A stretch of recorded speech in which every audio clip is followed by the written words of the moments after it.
विश्वास होणारा आहे, कारण I am a only common person, आणि कॉमन पर्सन ज्यावेळी एखाद्या लढाईत उतरतो त्यावेळी त्याच्या पाठीमागे सपोर्ट करायला सगळे कॉमन पर्सनच असतात, आणि ह्याच एका उद्देशाने मी ते लढाईत उतरलेले आहे आणि पूर्ण शिवसेना माझ्या बाजूने आहे आणि आम्ही ही लढाई पूर्णपणे जिंकू, कारण आमचे माननीय आमदार दीपकभाई केसरकर यांनी हा जो विकास केलेला आहे सावंतवाडी शहराचा प्रामुख्याने, त्याच्या बळावर आमचा विजय हा निश्चित आहे. वकिली पेशा आणि यानंतर पक्षाने टाकलेला विश्वास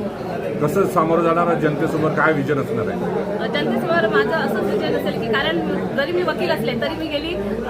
4-5 वर्ष आमची जी शिवसेना आहे त्याची जिल्हाध्यक्ष आहे महिला, त्यामुळे मला माहीत आहे की ज्या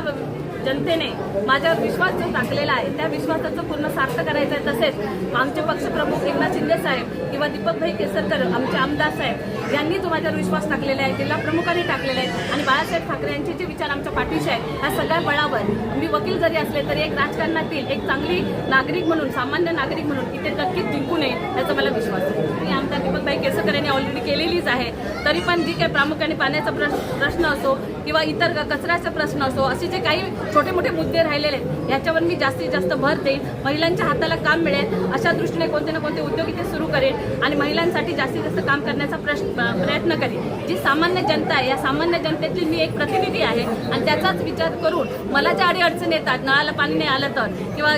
गटार तुंबलं तर आम्ही काय करतो, माझ्याकडे जे प्रश्न असेच लोक घेऊन येत आहेत त्याच प्रश्नातून मी गेलेली आहे, त्यामुळे मी त्या प्रश्नांचा सगळ्याचा विचार सामान्य जनतेच्या दृष्टीने करेन.